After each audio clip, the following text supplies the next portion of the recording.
Hey guys, welcome back to my channel. Today I'm going to show you how you can reset system default on your Google Chrome. So sometimes you adjust or change a setting on your Chrome to make it faster, to make it better, but sometimes you mess up with the settings.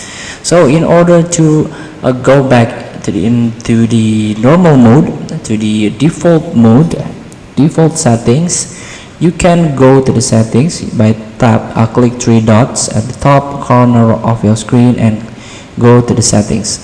So this is the settings page. Now you can try to find reset settings. Click. Now you can restore settings to their original default. Just click it. So this action will reset some Chrome settings and Chrome shortcuts, disable extensions, delete cookies and other temporary site data. A bookmark history and save password will not be affected because you already synchronize it, you already save it. And here just click on reset settings. Feel free to try. Thank you for watching.